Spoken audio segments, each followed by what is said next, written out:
Hey guys, anyway, Rich here, back. Anyway, this is what I'm talking about. What you do is when you flag the table, I don't use flags, I use rubber bands. And you just go one way with this way. As you can see how I have them hooked up. Basically, the center of where the rubber bands are, if you actually take a table flag and put it in here, the end of the flag will line up perfectly of where the centering of the rubber bands is. So it's really, you know, the same thing. And what you do is just line this up with the little dot on the pin spot that's on the pin deck. On the 1, the 7. So that is my indicator of centering the table. I use rubber bands. Once again, I know I'm probably not the first person. There's other people that do this, but like I said, I like doing it that way better because the table doesn't need to be exactly 5/16. It doesn't need to be exactly 100% level. It could be a little bit off anywhere, and you could still get the perfect centering and reading, and it can run good and spot good, and everything will be fine. The other thing. Now we're going to get back to leveling the table. Now, as you can see, let me just point this out that, you know, when I do these, you know, I'm not a perfectionist. I'm not going to go out of my way and, you know, I mean, as long as it's really close, that's all I really care about. But basically what you do is you want to crank the table down on top of this housing across and look at it across like that. And when it, just crank it down to where it's just resting on the housing. You want to look at it and see how much it's off side to side, determining whether you need to add Pac-Man washers and, you know, or you have to raise the clevis or do anything like that. And then you would do the same thing towards the front of the table, side to side, using the leveling rods.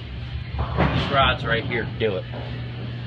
Once you're done with that, then you flip this around, straight back and straight forward, and then basically you flip this like this when you're done. Sorry about that. When you're done doing that, you know, side to side here, side to side to the front, you use the leveling rods again to level it front to back. Basically all you do is, what I do is after I level it side to side from the front with the leveling rods, what I actually do is I actually mark them or look at something on the leveling rod and count how many turns I go on each side, so I know exactly how far I went. So that's how I level the table. So yeah, so that's pretty much it for leveling the table. Now we're gonna get, hold on, let me just get this out of here. So now, if anybody's wondering, or say somebody you ever had to remove the table out of the machine, you know, because something happened or whatever your issue may be, there's a certain way to do it that makes it a little bit easier, at least I found anyway that it does. Where did I put my spring puller? Let's go get my spring puller. But anyway, I'm going to now show real quick, since I'm in here, how to set the timing of the yoke like that. So like this.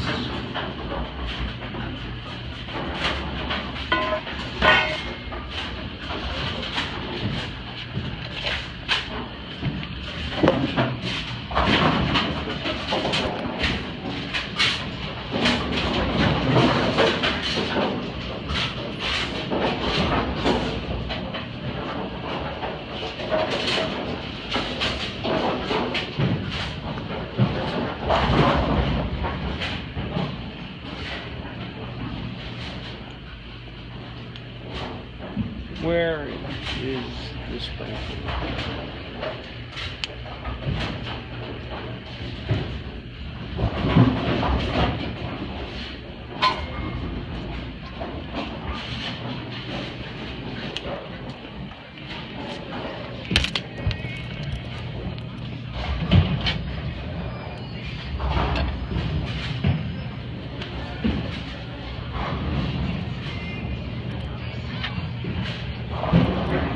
Okay, so now we're gonna get to setting the table up to spots, setting the yoke. Now,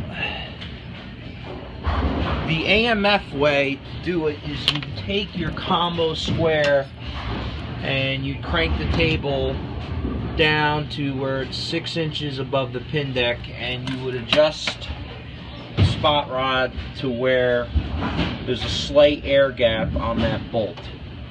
That's the AMF way of doing it. I don't do it that way. I do it the Stahls method because I think it's a lot easier and you get overall, I think, better adjustment where you have to make less fine-tuning adjustments than you would doing it the AMF way. I mean, don't get me wrong, either way works. I've done it both ways and they both work well. I just like this way better. So what I do, I'm going to show you right now. Now I'm just taking note, like I stated before, I did not do this table because this table is pretty much where it needs to be. It runs fine and there's nothing really wrong with it. But anyway, if you look there, this one it's not perfect, it's a little off.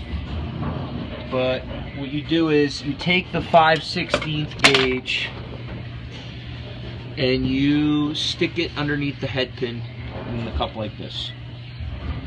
Now, just make sure, remember I stated in my last video, you don't forget, make sure your cup gaps are good before you do this. I like to crank it down just to where I could barely slide the gauge underneath the pin, like that. Once you do that, then you want to stick your combo square against that bolt right there, the black bolt, and loosen the collar and slide it off. And basically till you get